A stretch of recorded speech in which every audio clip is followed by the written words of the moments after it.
always said I was not going to be one of those people that are into like this astrology thing, but long and behold, I think I'm becoming one of those girls.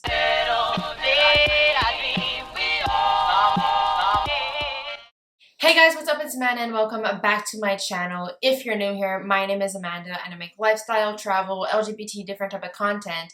And if you're feeling this vibe, why don't you hit the subscribe button down below? So for today's video, I kind of wanted to do something that I've never actually ever done for my YouTube channel at all. And it's kind of like astrology and reading my birth chart and stuff. And this like interest stemmed from one of my friends, Chanel, who basically was telling me about my birth chart and like reading it to me a bit.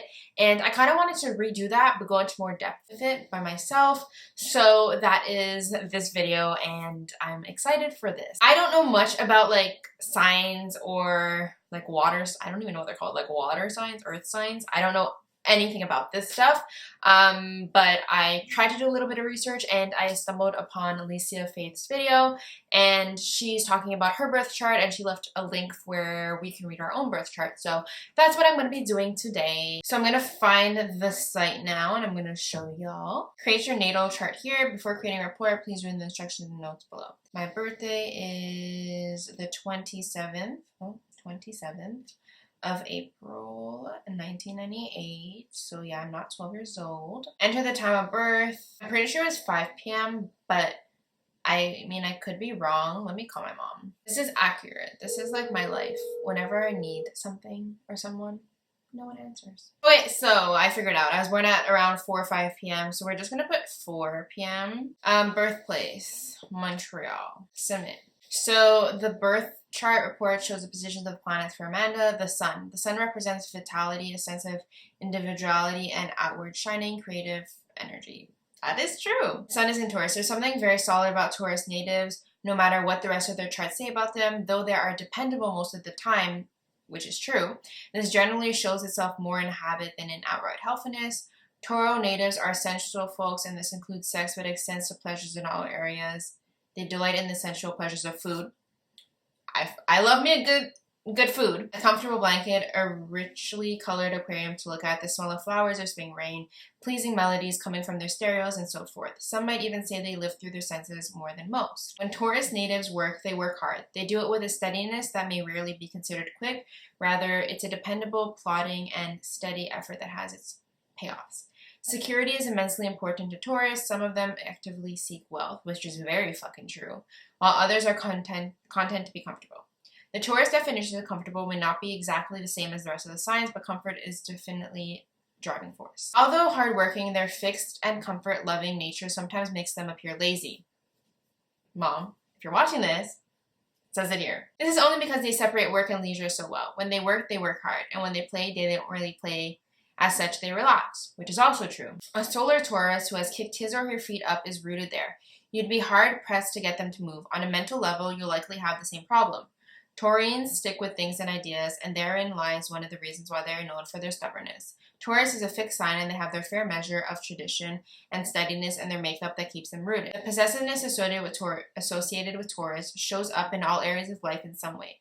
Taurus likes to own things. A nice home, a piece of land, a paid-off car, that aquarium mentioned earlier, a couple of pets, maybe a solid business. In love and a relationship, there's an earthy kind of possessiveness that may be considered jealousy by some, but there's actually quite a difference between being possessive and being jealous. Taurus natives are rarely jealous and petty. They do, however, think of the people they love as theirs. It adds to their sense of security. I feel like that might be why I get very attached to people, and this is why I don't like making friends much, because I kind of get attached to, it's really hard. Like, if I'm friends with someone, I will give them all of me in a way, like everything, and half of them end up leaving, so yeah. The moon is in Taurus. The familiarity is important to lunar Taurians. These people are earthy and strong-willed. They feel with their senses, and they are pretty much rooted in their ways. They revel in material comforts. In fact, building a solid and comfortable home and foundation helps to keep them safe and content. It isn't wise to try to push lunar Taurians into doing anything, but once they made a commitment, they're persevering. There's a steadiness to this position of the moon that is comforting to those close to them. but the conservative stake in these natives can be maddening to more progressive personalities. They tend to go out of their way to avoid messy and unpredictable situations, crises, and emotional displays. Instead, they focus on creating a reliable and secure life around them. In relationships, lunar Taurians may not easily recognize their partner's need for growth, change, or emotional stimulation. Moon and Taurus natives are generally very romantic. Their actions are strong, deep, and unwavering. They are sentimental and warm. Since Taurus is a practical earth sign, the placement of the moon in this sign suggests an ability to protect themselves and their own interests. They will rarely make a move without first determining that it's safe and that there's something in it for them. This is very true. Generally, Taurus moon people have reliable instincts. They are very much tied to the physical world, and they often have a particularly well-developed sense of smell. Relationships with people born with this position of Mars are often quite enduring. Many Mars and Taurus people hang on to their mates, even in the face of serious conflict. Taurus is a fixed sign, so breakups don't happen easily. There is a serenity to them that is calming. In fact, it takes a lot to get to them. However, they do get off center every once in a while. They are not the most adaptable people when their own routine is interrupted. For example, through some lunar Taurians might be considered anal, most simply have a stubborn streak that keeps them rather resistant to change. Rarely are they spontaneous sorts. Uncomfortable with surprises, these natives value stability. Their needs are strong but quite simple at the same time. They love the good things in life.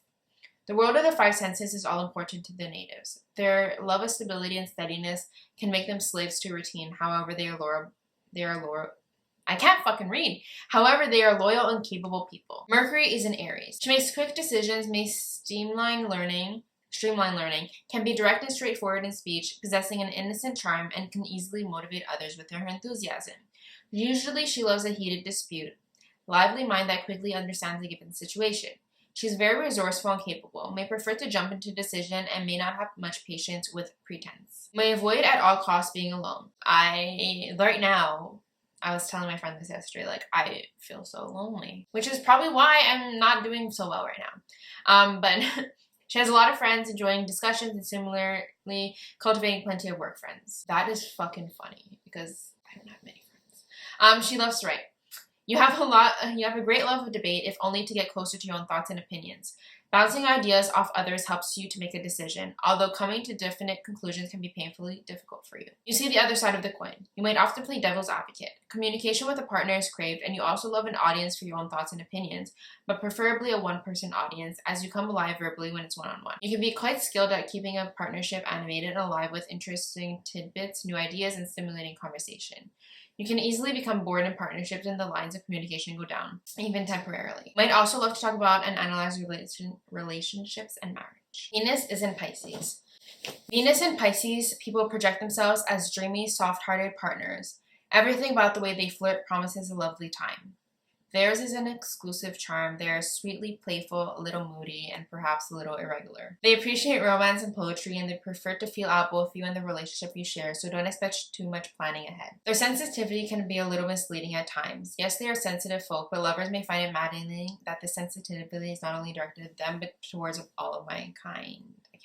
Mankind. Venus in Pisces, men and women want you to know that their love is unconditional. They are unimpressed by your status and love and accept you for all that you are inside. They love the underdog and are attracted to wayward folks or those in need of a little help. With their romantic view of the world, they can be unreasonably attracted to states of suffering and martyrdom, so they can easily get into the role of saving someone or being saved. Unlike Venus in Libra, which thrives on equality, Venus in Pisces is actually turned on by inequality. They can be rather focusing and hard to pin down as they feel their way through the relationship. As much as they want to find, they find it hard to commit. Many do end up committing, however, at least on the surface. Pleasing Venus in Pisces involves enjoying tender moments and romantic times with them. You won't always be able to count on them. In fact, you can be sure they will stretch the truth every once in a while. Remember, they do this because they fear they might hurt you and they can't bear to cause you any heartache. Try to understand them, although that's never an easy task, considering the fact that they don't always know themselves. Why is this making me tear up? And truth is, some Venus and Pisces privately have a love affair going with the idea of being misunderstood. Try to put up with their apparent lack of direction in their relationship. They are so receptive and open to all possibilities that it is hard for them to commit to any one thing, idea, or even person.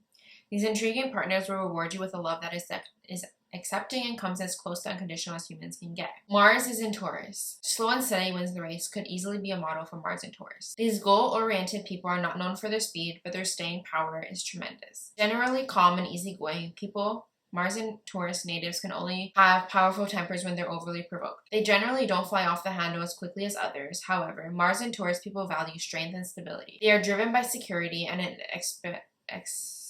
special fondness for personal possessions. Most are not afraid to work for what they want, and there is an overall patience to this position of Mars. If it takes a few years to achieve their goals, so be it. I mean, I've been doing YouTube for 4 years, so. People born under a Mars and Taurus are often sensual people. Some are slow to arousal, but there is an earthy and powerful sensuality. Most have well-defined long-term goals and the determination to achieve them. They usually are not the type of people to take on too much projects at once. If they don't think they can do it, they won't. It is almost impossible to get these people moving once they made up their minds on a matter. You want them to go shopping with you. Unfortunately for you, about half an hour back, they kicked up their heels, changed into something comfortable, and they simply won't budge. Why is that mean? What a mood. Immovable is the only way to describe Mars and Taurus people who have made up their minds. Adaptability is not their strong point. In a similar vein, attempting to rush Mars and Taurus people is a lesson in frustration. They won't alter their pace for most anything.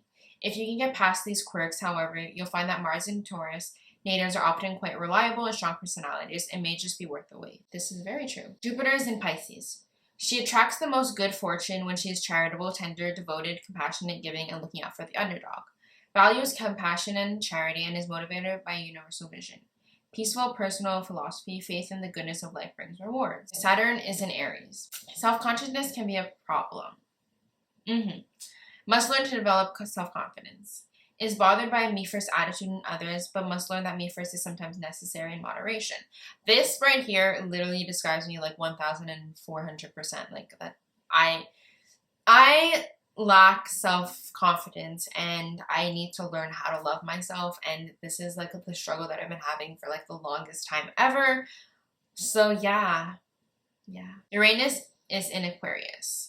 May get overexcited at the start of a task that interests her. At times, her debonair personality can give off others a banal impression. Don't know what that means, so. Neptune in Aquarius. Generosity, especially enjoying resolving problems in order to satisfy everyone, which is true. I love listening to people's problems, not because I like listening to people's problems, but because I like to help them. Pluto in Sagittarius. Great aspirations, sexuality, and love are idealized. I don't really, understand this chart. From what they were saying and everything, like, it describes me. Like the part where they were saying that like you need to have self-confidence is something I really need. The part that they were saying that sometimes like I can be so stubborn sometimes, and it's so true. And it's just so weird how this like chart can say so much about me. It's so weird. And when they talk about how personally I would like to talk about taboo subjects and talk about things that people don't want to talk about, like that's literally me. Like I will bring up that elephant in the room. I with my family, I love to like talk about topics that like they don't want to talk about and they don't want to bring up, but then I started to dispute about it. Like that is me, and this is so cool. Like I might actually read into these things more. That was interesting. This was an interesting video. If you guys are into like astrology, zodiac signs, earth signs, water signs, whatever, I don't know what to call them right now, but this whole like field or stem of things, let me know like what I should read into or what I should know about myself, and if there's anything cool about your chart that you want to share. I don't know. It's just so weird. It's like a little shock to me because I've had her read it to me before, but like reading it myself and really like listening to myself more, it's so weird. So if you guys enjoyed this video, please give it a big thumbs up and subscribe to me below. And I hope to see you guys next time. And remember, live life, don't think twice. I'm out of here.